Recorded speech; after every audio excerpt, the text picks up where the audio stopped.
Okay, welcome back to the 7th Annual Industrial Control Cybersecurity USA Conference. We're moving on now to the next session in our agenda.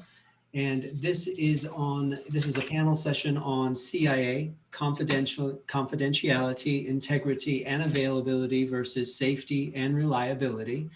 This afternoon's panel will be moderated by Michael Furstenberg, the Director of Industrial Security for Waterfall Security Solutions.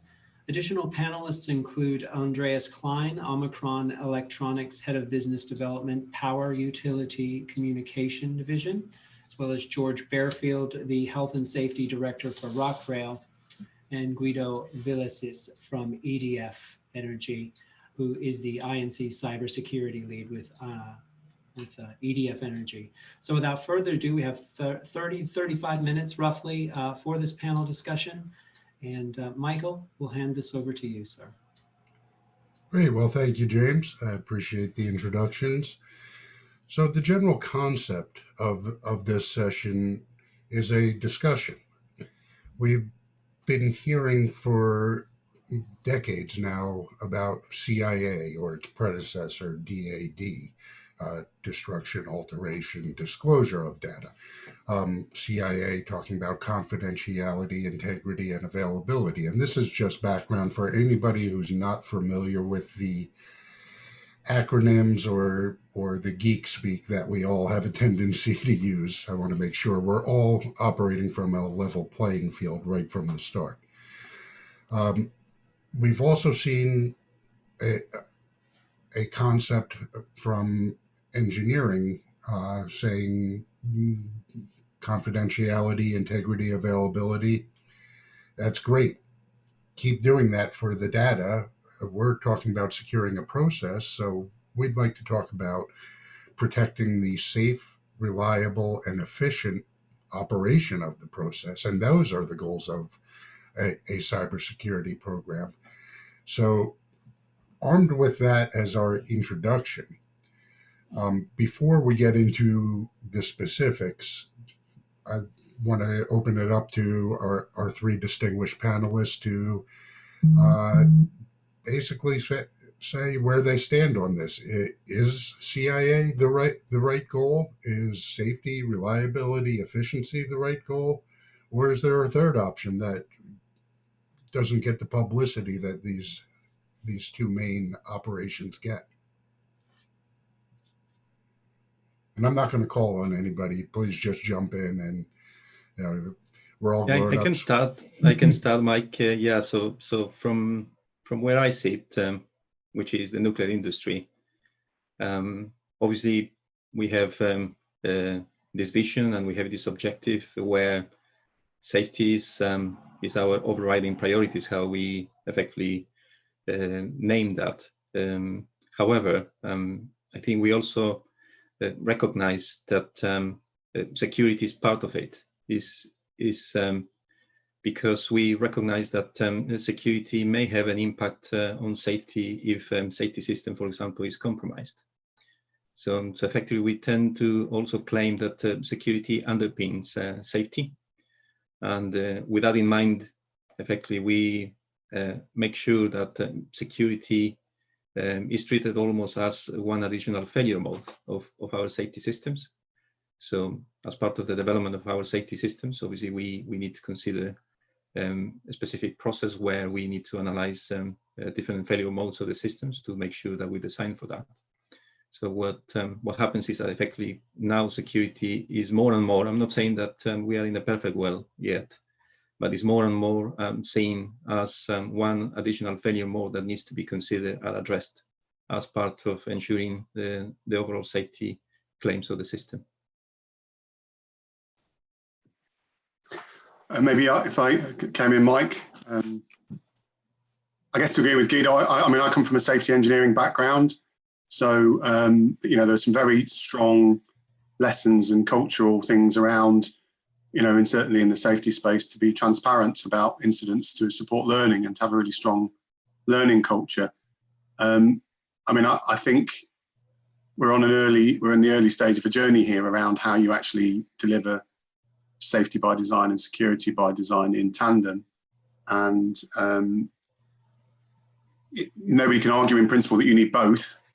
I suspect as we and I think there are different, so that there is different pockets of expertise. So there will be engineers who are system safety engineers. There will be people who are more business IT focused than OT, and all these domains actually do need to work together on safety and security by design.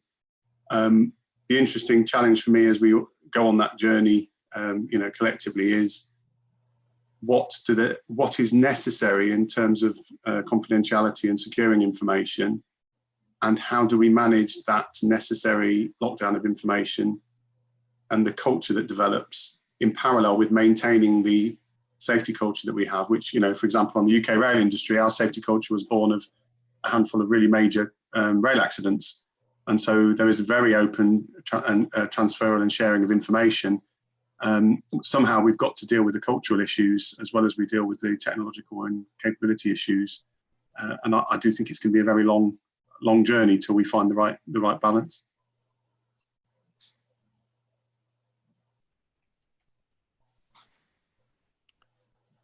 Yeah, so I'm also coming from the energy industry, and coming back to the CIA or AIC terminology, I think for industrial control systems, everything is about availability. We depend on the availability of safety services. We depend on the availability of protection subsystems. And to me, cyber threats are just another threat to the availability of the systems and of the services. So actually, this should also be then the key for getting OT engineers into this game is this is just another threat to the availability. So it should be interesting you, because it's our job to ensure the availability of those services. Great. So this leads into many follow-up questions that we're going to have to discuss. We started out talking about the CIA, and Andreas just kind of flipped it, saying it's the AIC, it's the availability that matters. We hear from others that say that the process needs to be protected from the data, because the CIA or the AIC is all data, and we know that any piece of data can in fact be an attack. So the question before us is this the right model? Are we following the right direction when we start looking towards this level of protection?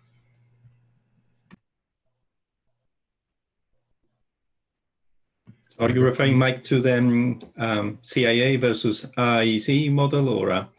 Yes, we've been hearing for probably 10 to 12 years now. I think 2008 was the first time I heard somebody stand up in front of a crowd and say, it's not the CIA, it's the AIC. And then a design engineer in the back of the room said, no, it's the safety. So, where do we stand? Are we still arguing about this 12 years later? Yeah, I don't think we should be arguing, to be honest. I think the three concepts are definitely very useful when it comes to guide us in terms of what focus we need to put when we design systems, when we assess systems. And I would say, from my point of view, probably rather than focusing on the framework itself, I would try to focus on the objective of the system that we are assessing, and maybe the function of that systems within the business. So effectively, if for us safety or the assurance of nuclear safety is the most important thing, obviously we are assessing a safety system. We need to make sure we focus on availability, because that system needs to be available to act to perform its safety function. But also, there's very important the integrity of the system. So we want to make sure that the software and the hardware, although the cybersecurity is more about software, we want to make sure that the software also operates when demanded.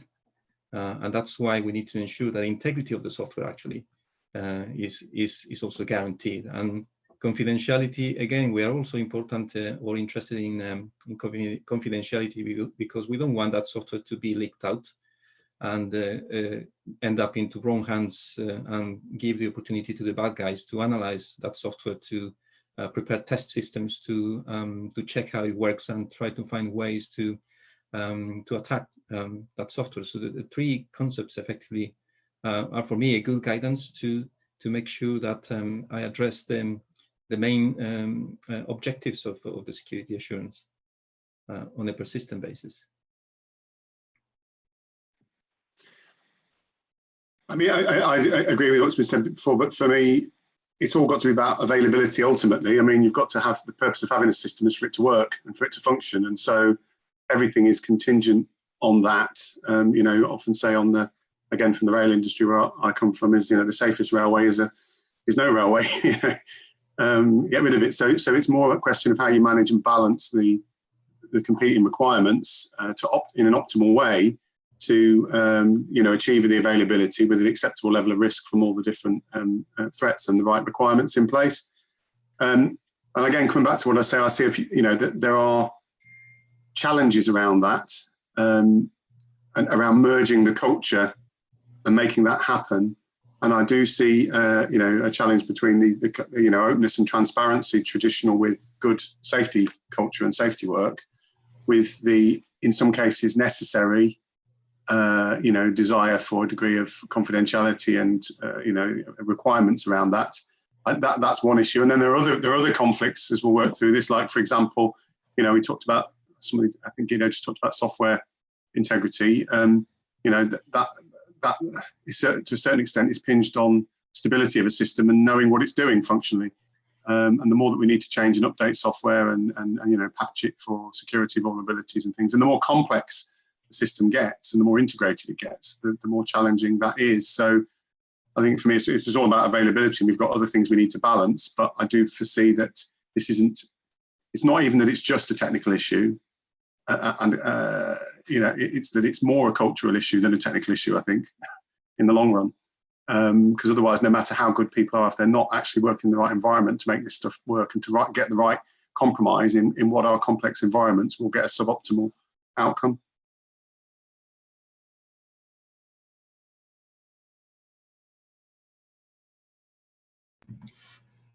Okay, so you know, this leads to another question. You know, you talked about patching, George, and I do want to get back to that. But before we start talking about patching and how it might relate to the overall risk, which you also mentioned, you know, I want to take a step further back. You know, we have some agreement here amongst the panel that availability is tantamount, safety is the goal. When we look at best practices and even regulations or good practice guides that have, you know, come out, such as the IET's Code on Cybersecurity and Safety came out last week, or you look to something of the nature of SANS puts out their top 20 controls for industrial environments. There is some degree of conflict between these organizations and the media and product that they're putting out. So it sounds like we all agree that safety is number one. So armed with that, you know, what's positioned to help us achieve these goals? Something like an engineering and technology group like the IET, or a more IT security focused group like SANS? Is a group like that focused on information security and very excellent at it? Are they capable of you know, adapting their people, their process, and their technology to the practice of safety for an industrial automation control system? Andreas looks like he wants to jump in here first. Sorry, I was on mute. As usual, I forget about that button. Very Please, important. I was going to say, yeah, definitely. I think from my point of view, I will say I tend to use guidance as guidance. Obviously, it's very good that currently there are more and more guidance out there that are applicable effectively to what we do in terms of safety and control systems, including in the nuclear industry itself.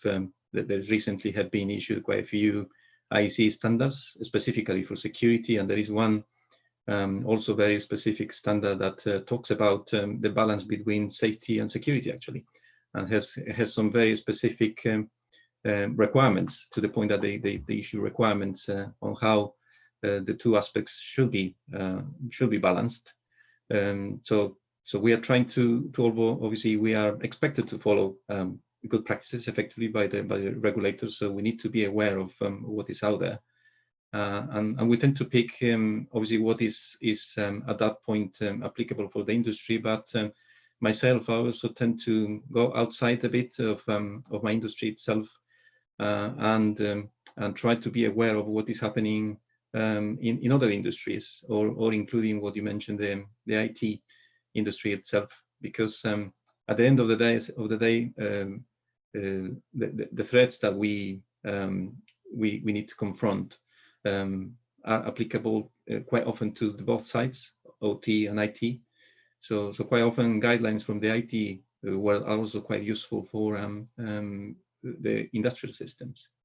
So yes, I think I'm quite in favor of looking at guidance, trying to learn from there, still without forgetting the judgment, the engineering judgment that we need to enforce. So effectively, we still need to be conscious of when we use or apply a guidance, what is the impact ultimately on the system that we are going to design and put in operations. About guidance, I mean, you asked if it should come from IT domain like SANS, or come from more from the OT side of things, IET, or be it IEC, for example. I think it's very important to have guidance which also covers the nuts and bolts. So for OT people, real technical advice, what should be done, what has to be done, maybe not as checkboxes to tick. It can be process-based, but it's important to not only cover governance and some vague recommendations, but also to go to something like how do I have to design my OT networks, or what is a good design principle for the network in particular, technical advice there. Many utilities have trouble really mapping the NIST directive down to the particular technical system they are designing.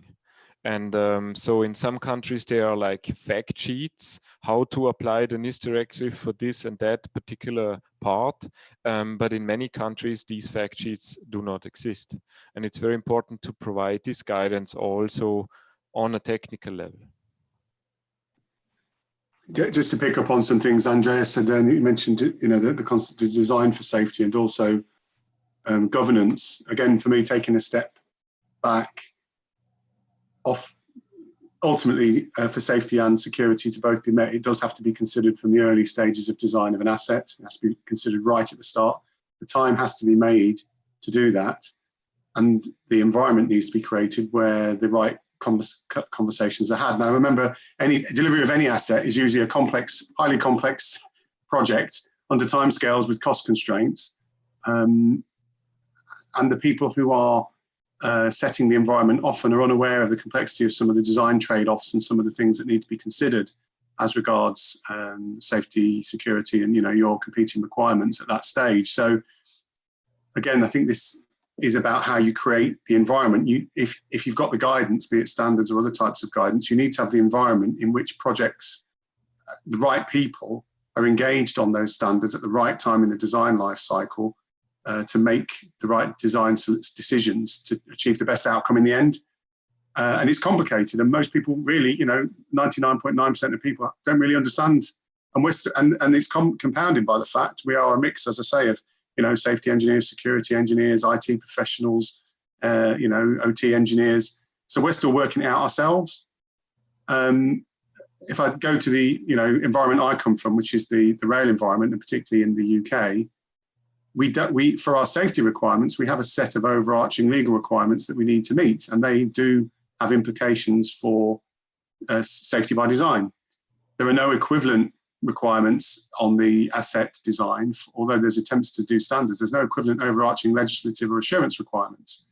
So how does that create an environment where you're going to properly balance safety and security requirements in your delivery at that stage? So I do think partly it's around standards. It's also around creating the environment. So it's about, for example, those who are letting contracts, as we do at Rock Rail, to have the right level of understanding to be an educated client, to create the environment where design can be done well, and those safety and security requirements and other requirements can be traded off effectively to get the optimal outcome. But I do, so there's both cultural issues there that I mentioned before, and also the challenge of everyone having the right degree of knowledge that they need to create the environment to deliver to deliver what we need. Yes, I can definitely concur that it is certainly cultural. Myself in my days back in university, granted it was last century, but I studied chemical engineering, and I also have a degree in computer science and have taken many IT security classes. So I have culture wars inside my own head between the IT and the engineering sides. But that leads to the question: can we bridge this gap? If we look to it's not just a communication gap between IT and engineering, or IT and production, or what many refer to today as OT. It's bigger than that. It's a question of, can security be assured for these systems without the detailed knowledge about what the safety objectives are, beyond the fact that the system should work. Jump in, please.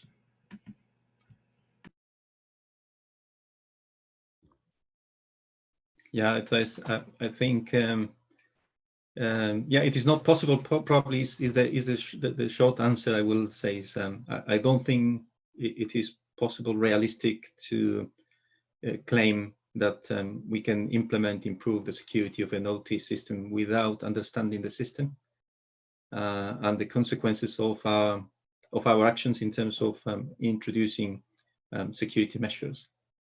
And because of that, I think George was already mentioning about the skills of the people that are involved, whether it's in IT side or in the OT side.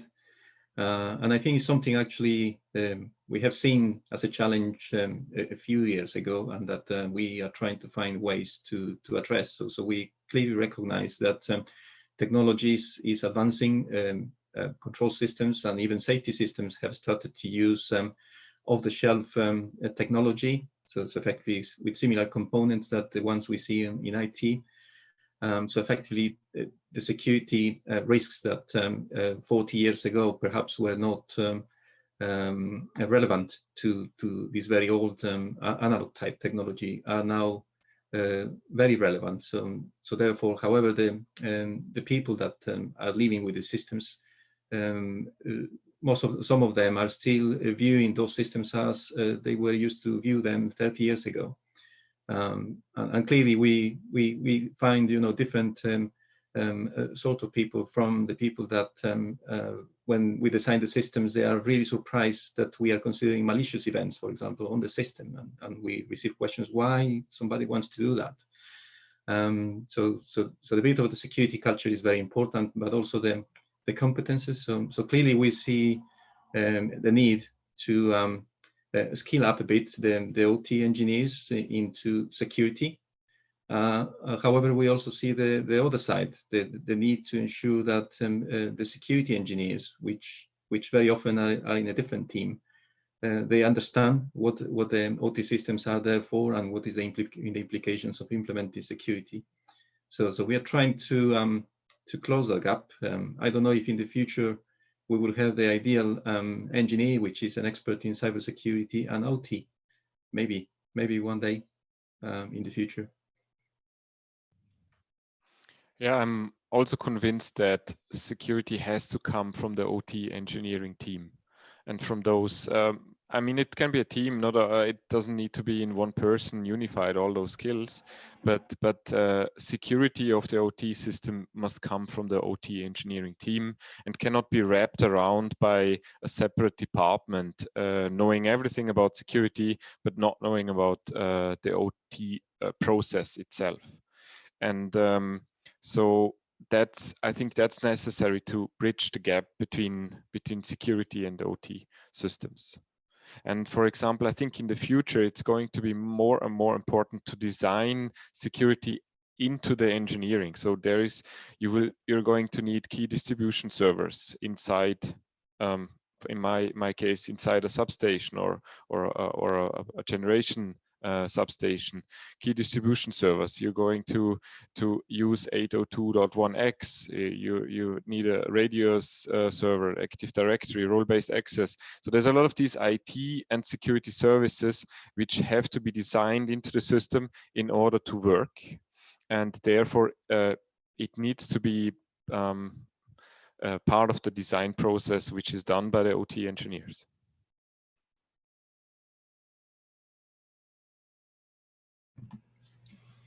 Great. So we've talked a little bit about, and I'm just referring to my notes here.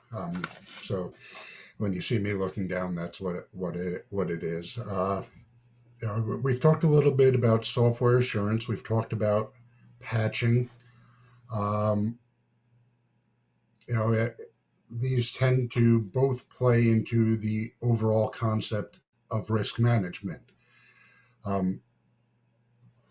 When we look back to the focus of this session, this discussion here of confidentiality, integrity, and availability versus safety, reliability, and efficiency as our goal set, do the generic risk management and actuarial equations that are put forth, do they satisfy a need to effectively evaluate how we're doing against either of those goals, or are they fundamentally flawed for the evaluation of this process and our end game goal, whether it be CIA or safety, reliability, and efficiency? I've got a few thoughts on that.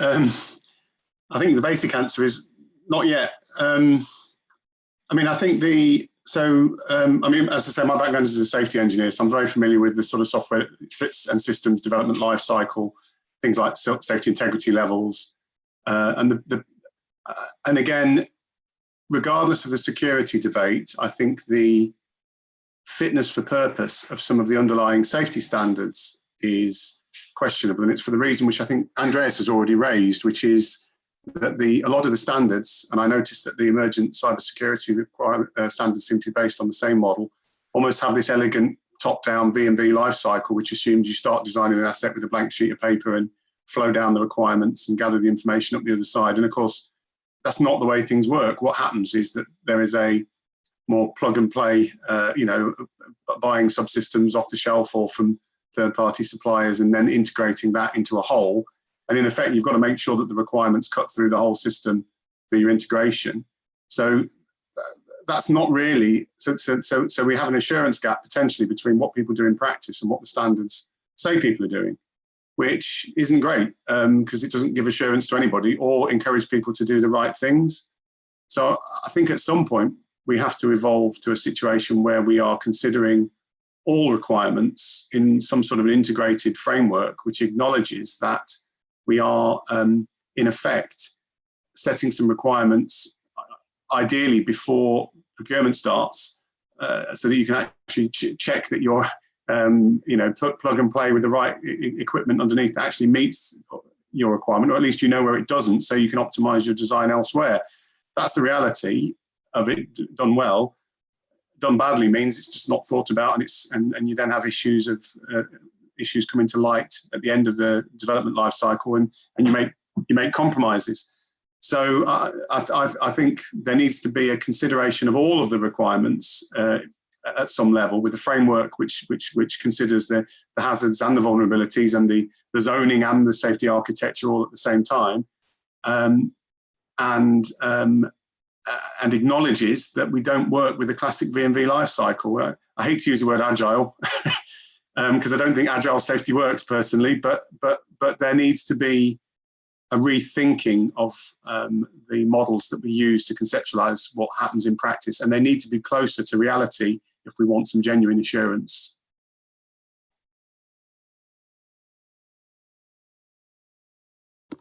I guess maybe it's probably on the current project. Obviously, I'm working. I have been a bit more lucky about the possibility of being able to effectively go through the V life cycle with the systems, because obviously although the systems exist, and we are still going through the design in the sense that we need to apply those systems in our plant. So in terms of your questions about risk management and CIA, yeah, effectively the process that was followed before my times even.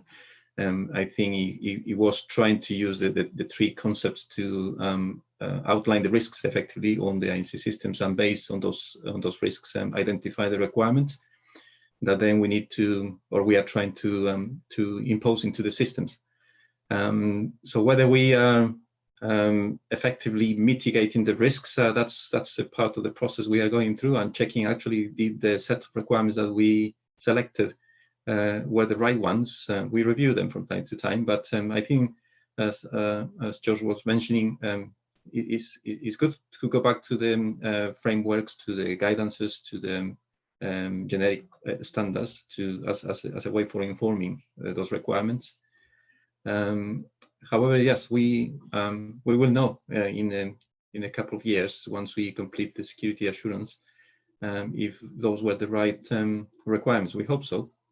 But yeah, this is in terms of the link. I think there should be a link between the requirements and the risk, because ultimately the requirements are there as ways to mitigate the risks that have been identified to start with. So.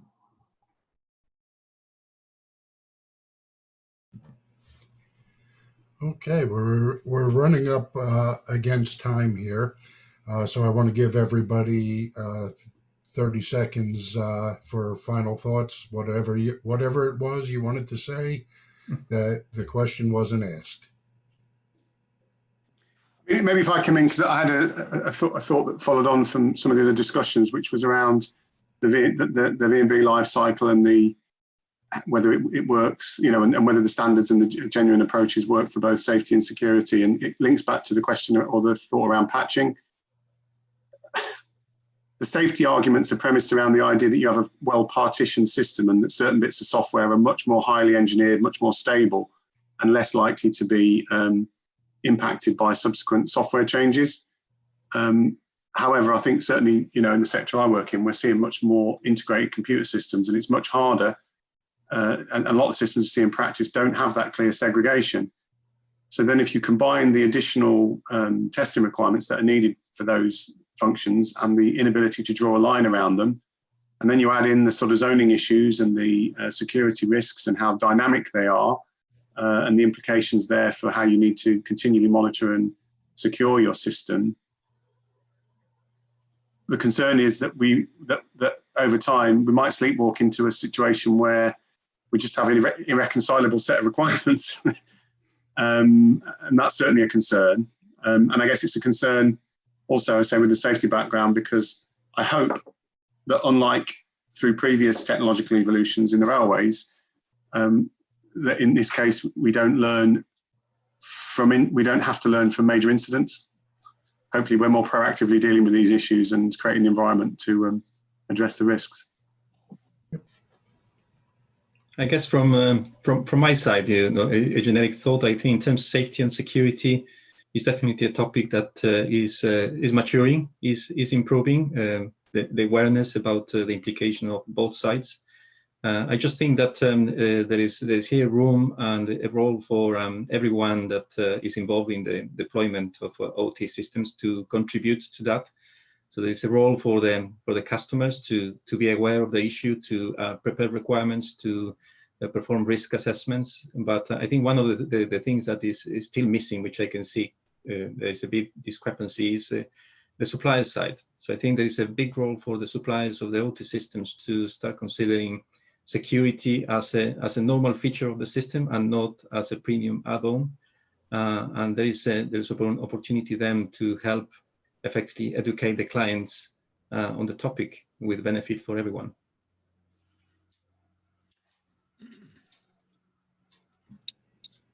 Andreas, any final thoughts? So do we have a minute, James? Really. We're actually over time, so if you could. I think so. Thank you. I give up my slot in this case. Okay. Well, thank you, and I'll be very quick. Thank you to this distinguished panel for all of this insight. It's clear that security means different things to different people, and we've got 3 experts on this panel, and there's different definitions. Make sure when you're evaluating security for whatever implementation, you're taking into account what is important to you and to your organization overall. It may be safety, particularly in this realm. We may have other competing security needs, and that's okay. But we need to make sure that we are fundamentally looking at the risk appropriately as it relates to goals for our systems. So thank you once again, and James, I'll turn it back to you. Okay, thank you. Well, that will be the end of the CIA versus reliability and safety panel. I think we should probably run a webinar on this shortly for about 3 hours is what we need. But thank you to everybody. Thank you very much to Waterfall Security Solutions and Michael Furstenberg, Director of Industrial Control, for moderating this panel. Thank you very much, Andreas Klein of Omicron Electronics, for joining us, and George Bearfield of Rock Rail. And Guido Villicis from EDF Energy. Thank you for contributing to this, gentlemen, and I look forward to seeing you in the next panel on threat intelligence. Thank you very much. Thank you. Thank you.